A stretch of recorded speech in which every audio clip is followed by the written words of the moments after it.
We're continuing on in the Walt Disney mythology, going into the archetype this time of Tinkerbell, the fairy who assisted Peter Pan, the angel of the Greenland, the angel of the woodlands, the angel of the forest. Tinkerbell was transported by wind to a place called Pixie Hollow on Neverland Island. The fact that she was transported means that she was not taken there necessarily of her either own free will or of her own abilities. She was transported. Something or someone brought her to Pixie Hollow, just as someone or something brings us into this life. We are transported by wind, by the breath of life. We are transported. The life, the soul, the spirit, that gets transported to a place called Pixie Hollow. Now, pixie is the substance that creates illusion, like pixie dust. It's the substance of illusion. And hollow is a void. So we're being transported by wind, we're being transported by spirit into an illusory void, into a blankness, into a nothingness. That's why we can't really remember being born at all. Or we can't remember swimming to the egg. We've entered a void because something happens before that. There's another spark that takes place, and all other subsequent sparks in this Tinkerbell archetype that takes place. So we find ourselves on an island where we never can land, where we never can relate to the world around us, so to speak, where we're always so different. The Tinkerbell. And what Tinkerbell does is her job is to repair broken items. So in this case, it's broken circumstances and broken people. We've been transported here by spirit to an illusory void so that we can fix the broken things in this illusion. The Tinkerbell. And then here's the conflict that we do face on this mission. Under the Tinkerbell archetype, we want to bring spring to the mainland, but the mainland is the system of the world. Tinkerbell is sad because this causes a struggle in her identity between who she is and who she wants to be. She wants to be the bringer of spring to the mainland. She wants to be the one who can produce the season change of growth on the earth in the system of the world. She wants to leave her mark and make her imprint there, but she is still in Neverland because she is in the world, but not of the world. If you're of the world, then you'll be grounded and anchored to the land of the world. She's not anchored to the land of the world. She's in a place where she'll never land because she's an angel. Tinkerbell. So what broken item is left there for her to fix? The fixer of broken items has something broken within them also to fix. Things that need repairing. So in this instance, under the Tinkerbell archetype, even the fixer needs fixing. Even the updater needs updating. So if you can't bring spring to a mainland, then you bring spring and summer to the land that you already reside in. You accept your place until you are placed in the mainland to bring spring. We're going to earn for it. We're going to yearn for it. We're going to learn from it. All of us do. Because we want to produce in the mainland. We want to bring spring. We want to see things blossom in the mainland, in the system of the world. We want the fiat to come our way. We want the luxury items, the survivability, the thriving. We want these things. There's nothing wrong with wanting these things. But because we're in a place where we're required never to land on an island,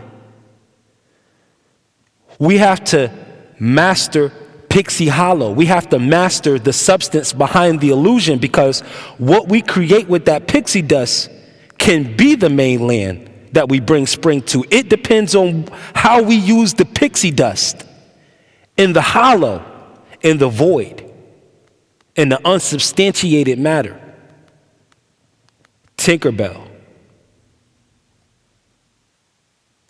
Tinkerbell. Since this is an illusion, Tinkerbell, create within that void whatever it is you want to see. What you see right now, Tinkerbell, is the fact that you can't bring spring to the mainland. But while you're on Neverland, use your pixie dust to turn Neverland into the mainland and bring spring there. You are the fixer of items, of broken circumstances, of broken people, of broken beliefs. You are the fixer. Sprinkle your consciousness on everything. Sprinkle your love on everything. Sprinkle your spirit, your patience on everything. Sprinkle your creativity, your zest for life. Sprinkle that on everything. Because there's some people in Neverland, Pan and his squad, they're trying to grow up. They don't want to eat cakes and cookies for dinner every night. Eventually, they're going to need and desire the love of a mother and a father. It can't just be a land full of kids, Tinkerbell. Show them what the mainland is. Turn Neverland into the mainland, because Neverland was never land before, never a land of its own. Sprinkle your pixie dust, Tinkerbell, and sprinkle it well.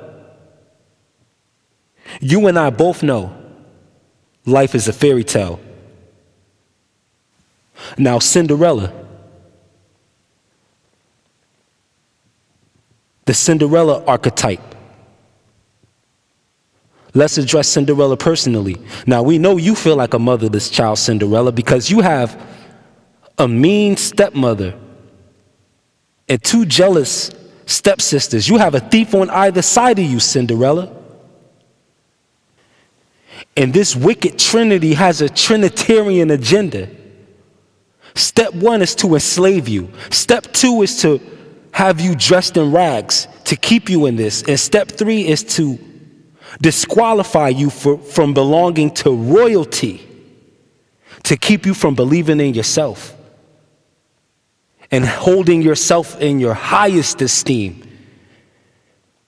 The wicked stepmother and the two jealous stepsisters are elements that are there to try to keep you from these three objectives. They are the dark trinity, Cinderella. Shake them off. I know they have you slaving. I know they have you dressed in rags. I know they're bragging. They're living better than you, and they're jealous of you, Cinderella, the wicked stepmother. She's just mad because she's twice your age but half as wise, Cinderella. But you are royal, even in rags, Cinderella. And what you were missing from your life the most appears at just the right time. You were missing a mother. You had a wicked stepmother. Now you have a divine godmother full of magic. And the first thing she does when she appears on the scene is magically transform your reality into your dream come true. That's the first thing she does. She doesn't criticize you, Cinderella. When the godmother shows up, when the fairy godmother shows, she's from the Tinkerbell class. She's a fairy too. And she sprinkles her consciousness. See how Tinkerbell and Cinderella bleed over? All of this is one story. That's why I'm going over these characters. It's just a blueprint. These are blueprints to help us do whatever we need help doing. Cinderella, this godmother shows up and transforms your reality into your dreams come true. See, you have a godmother within you, Cinderella. This fairy godmother is an angel, which is a substance that can't be seen, which is defined as merely a spirit, merely a wind, merely a thought, merely an idea, an angel. So the wicked stepmother and the wicked stepsisters, the jealous stepsisters, that entire dark trinity can't see what's magically transforming your reality, but what they can't see, which is magically transforming your reality, Cinderella, is exactly what you needed and what they are not. Because you are something they are not. You are something they are trying to keep you from being. You are already royal, and they're trying to keep you from being that. But in spite of that, you still find yourself at the royal ball, using your enchantments on Prince Charming. See, you have magic, the same magic that godmother showed you, that fairy godmother showed you. You have it too. And now they're saying you have to make it back to the place of misery before midnight? Stay outside. Stay at the ball. Leave the wicked stepmother and the proverbial jealous stepsisters behind. Because glass slippers mean clear steps, a transparent walk. A non-convoluted path is what it is. It's glass slippers. You don't have to return those. Those were made for you. Your path was made for you. You don't have to give your lifestyle up. You don't have to give your path up or your identity up. You don't have to trade that in. Cinderella, who you are is not a rental dress. You don't have to take off who you are and hang it up for anybody, Cinderella. You have the magic of the fairy godmother. So if you would will it, midnight may never come. In fact, time may go backwards for you. Because you're in the place where you belong, at the ball, royalty, with the prince of charm, with the masculine form of magic, the masculine form of manifestation, because you are the feminine form. You have the glass slippers. You have the clear direction. You have the clear steps. You know where you're going. Your slippers are made of glass. So long story short, this is about 3 fairies